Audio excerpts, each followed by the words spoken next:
La petite pomme. Dis à ton frère, à ta soeur, la petite pomme.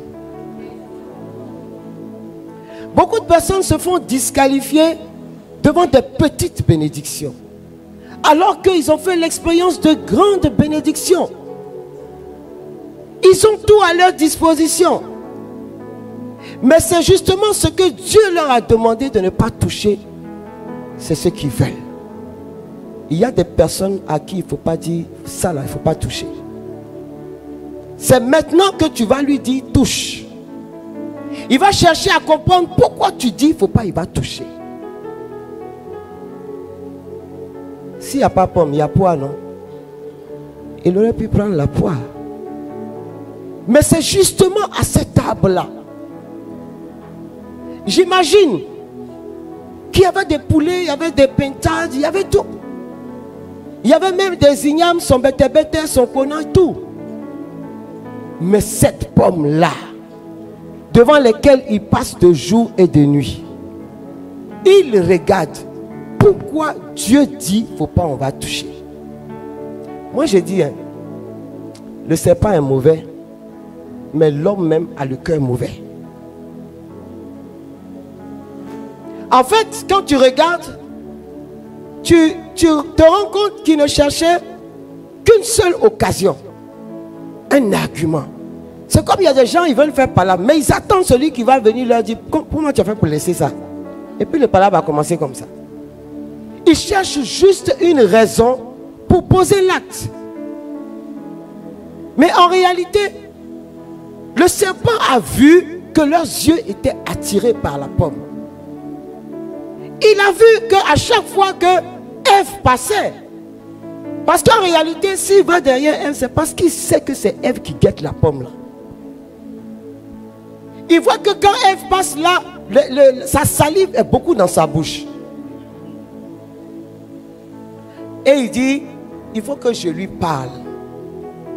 Finalement, c'est vers elle qu'il est parti. Et ça a été l'objet de la chute et du péché originel. Ça me permet de te dire une chose. Quand tu as un désir trop fort, un désir trop fort de quelque chose, de quelqu'un, c'est là que le diable va passer. Si toute ta prière, tous tes rêves sont autour d'un mari, c'est là que ton problème va commencer. Ce que tu adores et que tu idoles plus que Dieu, c'est là que le diable va passer. Si tout ton souhait, c'est d'avoir une position, une promotion, au point où finalement tu n'en dors plus, c'est là que le diable va passer. Et c'est justement là. Et voilà que nos aïeuls nous ont mis dans des problèmes. Ils ont péché, Dieu les a chassés. J'ai dit tantôt que le jardin d'Éden, c'était le croisement du naturel et du surnaturel. Le surnaturel parce que qui gardait le jardin d'Éden? C'était les chérubins qui étaient là. On dit que Dieu a fait poster des anges avec des lames flamboyantes. Il les a chassés. Et alors qu'ils étaient censés gérer ce bien et en profiter, finalement, l'accès leur était interdit. Là où l'interdiction est manifestée, il n'y a que la miséricorde et la compassion qui peut lever l'interdiction. Tout comme il en a été pour Marie-Madeleine. Elle était frappée d'interdit parce qu'elle était considérée comme impure. Et tout le monde avait le droit de la lapider puisqu'elle avait été prise en flagrant délit.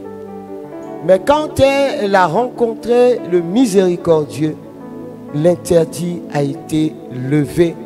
Et la miséricorde qui est capable de nous justifier, l'a justifiée, lui a donné un autre nom et a fait d'elle un témoin privilégié de la résurrection. Ce qui voudrait dire que la miséricorde est capable de nous prendre dans le fond du puits et de nous ramener au sommet et nous faire rayonner.